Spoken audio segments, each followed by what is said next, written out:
तो आप सभी का हार्दिक स्वागत और अभिनंदन है।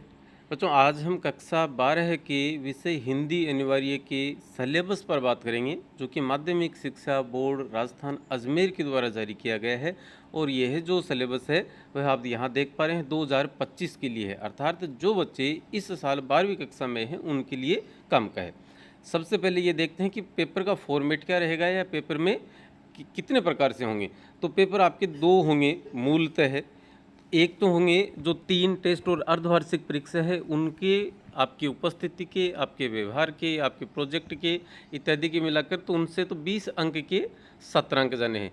बोर्ड का जो पेपर होना है वह 80 अंक का होना है। उसके लिए 3 घंटे 15 मिनट का आपको समय मिलेगा और ये दोनों 20 और 80 प्लस मिलाकर 100 अंक का आपका पूर्णांक होना है।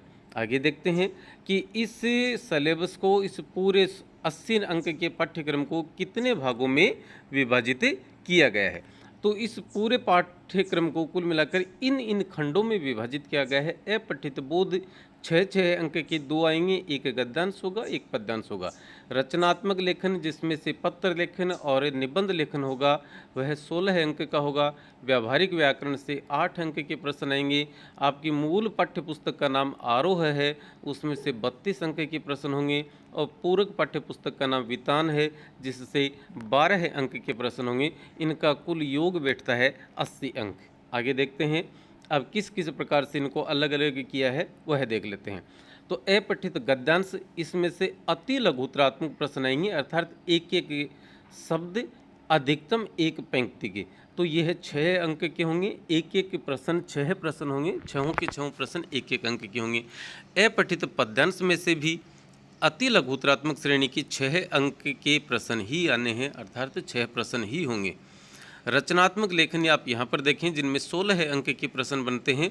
तो 16 अंक के इन प्रश्नों को कुल मिलाकर 2 खंडों में विभाजित किया गया है।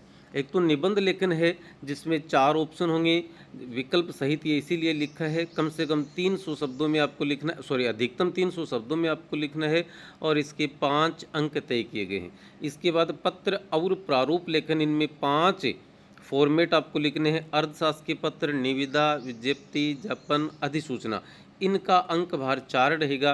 पिछले 4 सालों से हम देख पा रहे हैं कि विज्ञप्ति और निविदा ये 2 लगातार आ रहे हैं। ज्ञापन, अधिसूचना और अर्धशासकीय पत्र 4 सालों से नहीं किए गए, बोर्ड ने नहीं पूछे हैं। फिर भी हमें ये सभी देखने हैं। और आप सबको ये जितना भी आपका पाठ्यक्रम है सारा का सारा कहाँ मिलेगा, इसी चैनल पर उपलब्ध है। पहले से है, नए सत्र में फिर से बनाएंगे, आपकी सेवा में हाजिर रहेंगे। दूसरा, ये रचनात्मक लेखन का दूसरा जो 9 अंक के यहाँ हो गए, अब बच गए 7 अंक, वो कहाँ से होंगे। ये अभिव्यक्ति और माध्यम नाम की एक पुस्तक चलती है, उसमें से विभिन्न माध्यमों के लिए लेखन, इस नाम से एक पाठ है, उस पाठ से कुल 4 अंक के प्रश्न होंगे। 2 तो आएंगे एबेसेदा वाले प्रश्न और एक आएगा लघुतरात्मक प्रश्न 3, 4, 5 लाइनों का। और फीचर और आलेख लेखन होगा, जो कि 100 शब्दों में लगभग लिखना है, उसके अंक भार रहेगा 3 अंक। व्यावहारिक व्याकरण, इसमें से 2 तो बहुचयनात्मक होंगे और 6 खाली स्थान वाले प्रश्न होंगे। तो बहुचयनात्मक मतलब आप कह सकते हैं कि एबेसेदा वाले और खाली स्थान वाले 6 प्रश्न इसमें से आने हैं। तो भाषा, लिपि और व्याकरण का परिचय 2 अंक का, शब्द शक्ति 2 अंक की, अलंकार, अलंकार कुल मिलाकर ये 9 आपके, अनुप्रास, लेस, यमक, वक्रोक्ति, विरोधाभास, अतिशयोक्ति, विभावना, संदेह और भ्रांतिमान। इन 9 अंकों में से 2 अंक के खाली स्थान वाले प्रश्न आएंगे। और पारिभाषिक शब्दावली ये 2 अंक की आएगी। इसमें अंग्रेजी का एक मीनिंग दिया होगा, जिसका हिंदी अनुवाद पूछा जाएगा। एक जगह हिंदी अनुवाद दिया होगा और उसके लिए कौन सा अंग्रेजी शब्द उपयुक्त होता है, यह सवाल किया जाता है। आगे चलते हैं। आरोह में से क्या होगा, आरोह के 32 अंकों को कुल मिलाकर 5 खंडों में विभाजित किया जाता है। इसमें एक व्याख्या होगी गद्य खंड से, जो 6 अंक की होगी। इसमें 6 प्रश्न होंगे। एक व्याख्या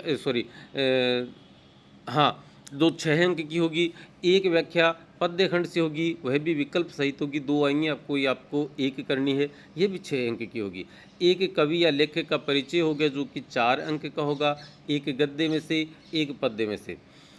प्रश्नोत्तर होंगे 3 तो बहुचयनात्मक एबेसेद वाले, एक लघुतरात्मक और एक दीर्घ उत्तरात्मक प्रश्न होगा। कुल मिलाकर 8 अंक हो गए, मतलब 3 इसके, एक इसका 4 और 2 अंक इसके, 4 अंक दीर्घ उत्तरात्मक के।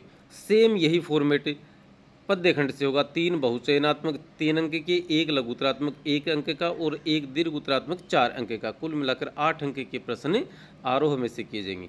अब आती है आपकी पाठ्य पुस्तक वितान। वितान एक पतली पुस्तक है, छोटी पुस्तक है। 3 कहानियाँ इसमें से आपके कोर्स में लागू हैं।